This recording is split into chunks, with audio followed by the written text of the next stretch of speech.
isso, mas antes queria voltar à questão inicial ali com a Marília sobre Gilmar Mendes e Romeu Zema, que a gente está nesse momento de pré-campanha e, claro, são assuntos que os pré-candidatos estão falando sobre, não só o Romeu Zema. E aí teve gente que saiu em defesa do Romeu Zema. O outro pré-candidato, o Ronaldo Caiado, o Marília, que foi governador do estado aqui de Goiás, e ele vem vindo com esse discurso do antissistema, né? E aí ele falou o seguinte, também aqui em Metrópolis.com, para a Milena Teixeira. O Caiado saiu em defesa do Zema sobre o inquérito lá no STF e falou que há excessos. Vou ler junto aqui com a nossa audiência essa matéria da Milena e a gente volta para fazer as análises, inclusive com mais um elemento aqui na nossa conversa. O pré-candidato à presidência da República, o governador de Goiás, Ronaldo Caiado, do PSD, saiu em defesa do ex-governador de Minas Gerais, Romeu Zema, do Novo, após ele ser incluído no inquérito das fake news. Como mostrou o Metrópolis, na coluna da Manuela Alcântara, o ministro Gilmar Mendes do STF foi acionado em uma notícia-crime que pede a inclusão de Zema no inquérito das fake news. A coluna, o Caiado comentou o caso na quinta-feira e criticou o que classificou como excessos. E disse o seguinte, abre aspas, eu não apoio isso. Cria uma situação constrangedora e desnecessária. Excesso, fecha aspas. E ele segue aí nessa conversa com a Milena Teixeira, trazendo outros pontos, mas sempre na defesa aí de um pré-candidato, ou seja, de um opositor a ele. Se Ronaldo Caiado quer vencer as eleições, vai ter que vencer todo mundo, inclusive Romeu Zema, que vem dizendo que vai disputar aí, não vai sair nem como vice de Flávio Bolsonaro, ele vai ter a candidatura dele própria. Ou seja, são todos aí, nesse momento, pré-candidatos, todos vão disputar. Mas nesse ponto, o Caiado sai em defesa do seu opositor aí nas eleições, do Romeu Zema, dizendo que o STF vem fazendo excessos e que esse ponto da inclusão do Zema ao inquérito no STF é uma situação constrangedora e desnecessária. Desculpa. Vamos seguir para ler só mais um trechinho. E aqui a Milena traz um resumão do caso. Então vamos voltar aqui para o estúdio para fazer essa roda de análises. A gente tem a Marília Ribeiro, que fez essa entrevista ontem com a Manuela Alcântara, com o ministro do STF, Gilmar Mendes, e a gente também tem no estúdio comigo o Gabriel Busso, coordenador de política aqui de Metrópolis.com. Busso, são vários pontos, né? Assim como eu disse para a Marília, tem um montão de pontos que dá para a gente levantar.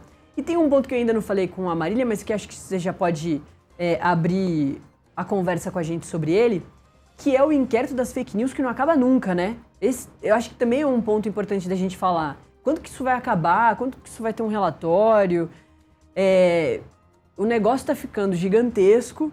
É um inquérito nas mãos do ministro Alexandre de Moraes e o Gilmar Mendes fez o pedido ao ministro Alexandre de Moraes da inclusão aí do Zema. Mas é uma bola de neve, né? Será que isso vai ter algum tipo de resolução? Precisava ter, né? Para a gente ter algum tipo de resultado disso. Bom dia.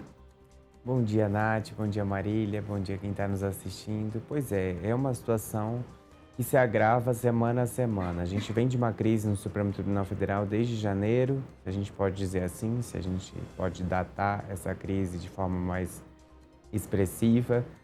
Você tem a saída logo depois do ministro Dias Toffoli da relatoria do caso Master, que passa para André Mendonça, e ali se tentava, naquele momento, fazer estancar, né, a crise com a imagem do Supremo. Mas as coisas nem sempre saem como planejado e, nesse caso, não saíram.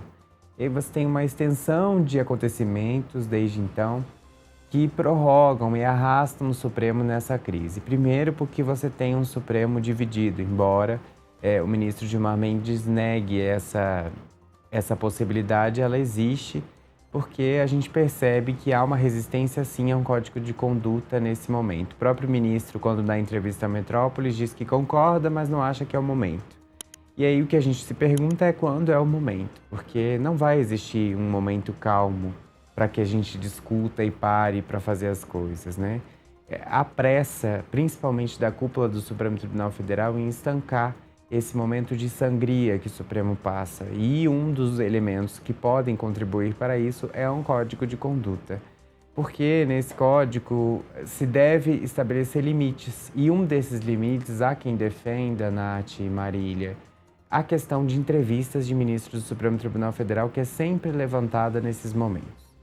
E a gente está percebendo uma escalada nessa semana da atenção do Supremo com pré-candidatos, justamente porque o Supremo tem personagens que reagem muito ao que se fala na política. Então, se um candidato X critica o ministro Y, esse ministro vem a público e faz a retórica. E aí fica nesse ping-pong, né? O ministro responde, o candidato responde. E o que está acontecendo nesse momento é isso. Então, você tem ali o pré-candidato Romeu Zema fazendo ataques ao Supremo, fazendo críticas, e o ministro Gilmar Mendes respondendo. E aí é infinito, porque os dois lados não querem parar. Para o ministro, é importante se defender, na visão dele. Para o candidato, é bom que o ministro se defenda e continue o ataque, porque ele ganha likes com isso, ganha apoiadores, tem uma perspectiva ali dentro da campanha de que pode beneficiar o candidato. Então, é um caminho que não tem muita solução se um dos lados não parar esse ping-pong de ataques e contra-ataques. Então, tudo isso contribui para um ambiente ainda mais hostil. E aí, quando o ministro, na segunda-feira, pede ali para Alexandre de Moraes, que é o relator do inquérito das fake news, incluir Zema nesse inquérito, fica ainda mais polarizado essa discussão, porque o inquérito das fake news, a gente já comentou aqui algumas vezes, é um inquérito bastante questionável. Ele foi aberto de ofício pelo então presidente da Corte, lá em 2019, Dias Toffoli. Foi Dias Toffoli quem encaminhou essa relatoria para Alexandre de Moraes. Esse inquérito, como a gente já tem falado aqui, está à beira de completar aí 8 anos, né, porque foi aberto em 2019, a gente está, 7 anos, a gente está em 2026, então é um inquérito bastante longo e que precisa de uma solução. O presidente da Corte, Edson Fachin, já disse que esse inquérito deve caminhar para o fim. Mas Alexandre de Moraes, que é de fato o relator, ainda não sinalizou nenhuma data, nem quando isso deve acabar. E também não deu, faça-se jus aqui, ainda não deu a resposta a Gilmar Mendes sobre, de fato, fazer essa inclusão de Romeu Zema no inquérito. O fato é que esse inquérito, de fato, precisa de uma solução, porque não dá para durar tanto tempo assim. E, embora os ministros ali que são defensores desse inquérito digam, olha, não tem prazo, porque como envolve fake news, é um processo recorrente, o tempo todo está acontecendo. Sim, mas a gente precisa encerrar uma coisa para começar outra, né? E isso precisa ser feito. Assim como é necessário um código de conduta, a gente vê, inclusive com esses episódios recentes, de que a postura dos ministros, às vezes, é muito reativa. E a gente tem que lembrar que, antes de serem ministros, eles são juízes, eles julgam causas. Então, não é de bom tom que ministros do Supremo façam essa reação de forma tão corriqueira como se tem acontecido. Uma coisa, é claro, reagir quando a corte está sob ataque, quando está sob grave ameaça, como aconteceu no passado recente. Outra coisa é ficar reagindo a cada fala de um pré-candidato, a cada movimento de um pré-candidato. Isso não faz bem para o próprio Supremo Tribunal Federal e ainda agrega aquele candidato que realmente quer fazer críticas por fazer ao Supremo Tribunal Federal. E aqui não é nem o mérito da crítica, é o mérito realmente da retórica. Porque uma vez que você fica fazendo críticas e o outro lado reage, você se sente, vamos dizer assim, permitido, né? Não estou achando a palavra certa, mas se sente autorizado, acho que essa é a palavra correta. Autorizado a continuar fazendo esses ataques, porque, bom, se ele está reagindo é porque ele está sentindo o que eu estou falando. Então, o pré-candidato, seja ele qual for, se sente autorizado a continuar essa série de ataques. E aí você fica nessa bomba relógio que não tem data para acabar. Ô, Marília, essa é isso, é uma questão longa, a gente só está começando esse ano de pré-campanha. Esse assunto vai ser ainda muito forte. A gente teve essa reação agora do Ronaldo Caiado. Vamos ver se outros elementos importantes para essas eleições de 2026 vão falar, né? Flávio Bolsonaro, o presidente Lula vai falar. O presidente Lula já se manifestou recentemente sobre reforma no judiciário. Ele também vem dando declarações nesse caminho aí da opinião pública de o Supremo está com poder demais, comete excessos, ao mesmo tempo que ele é fundamental para condução da Constituição.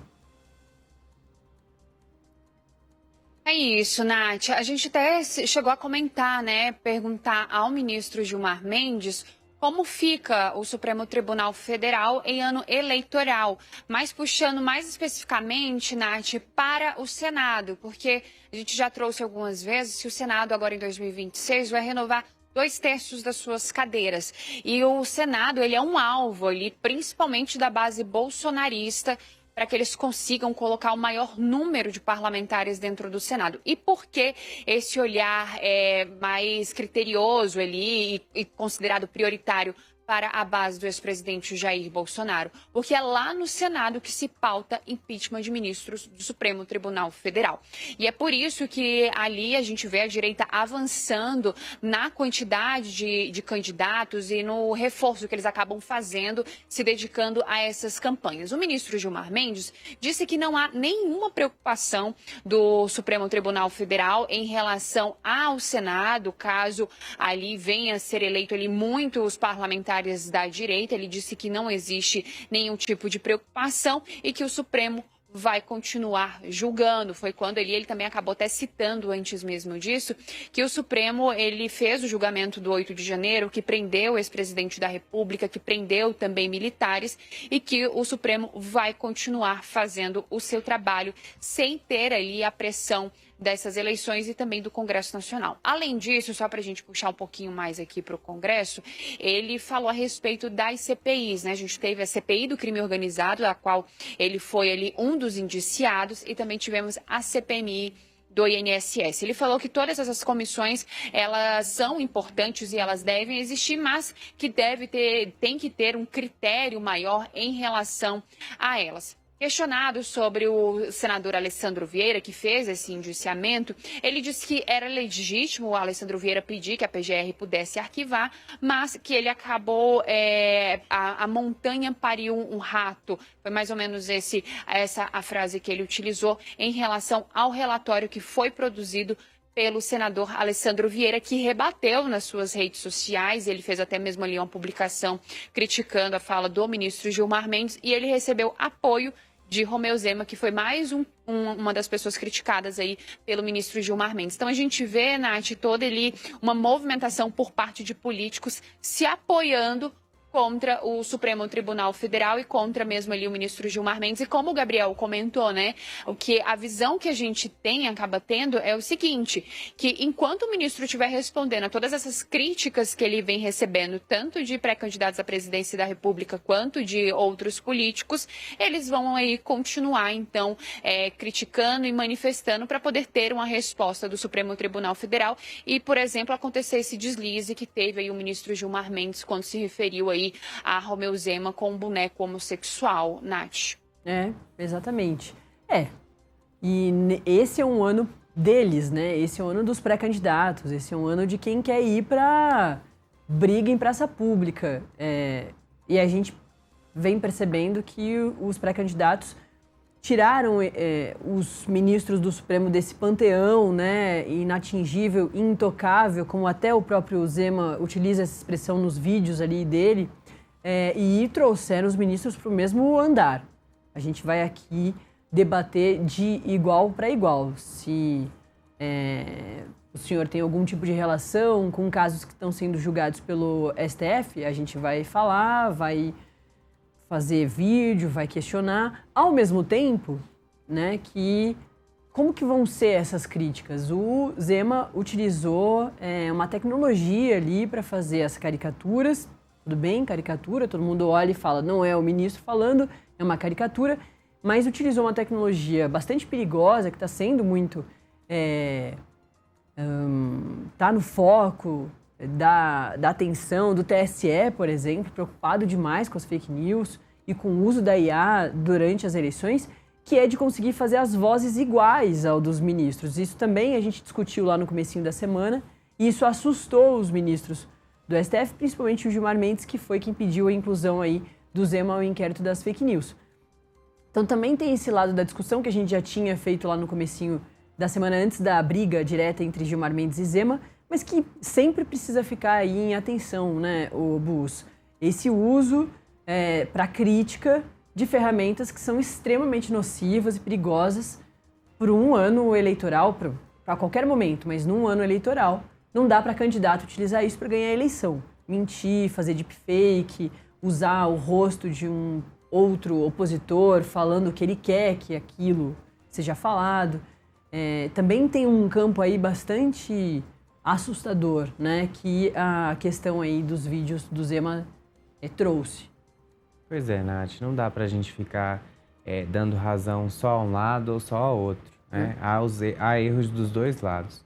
Se por um lado o Supremo Tribunal Federal está enfrentando uma crise e alguns ministros não têm colaborado para que essa crise seja estancada, por outro lado você tem também pré-candidatos que vão excedendo esse limite da crítica e passam a fazer o uso indevido não só de imagem, porque imagem, caricatura, enfim, isso sempre existiu na crítica.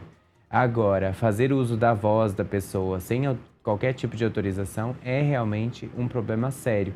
Então, é preciso sim discutir, é preciso sim combater esse tipo de estratégia, porque se a gente deixar autorizado qualquer tipo de uso para fazer críticas, vira uma bola de neve sem fim, que vai resultar, inclusive, em críticas muito sérias e muito profundas. Quando você usa a voz de uma pessoa, você está basicamente endossando, como se aquela pessoa tivesse falado aquilo. Então é muito sério, de fato, e é preciso estabelecer limites.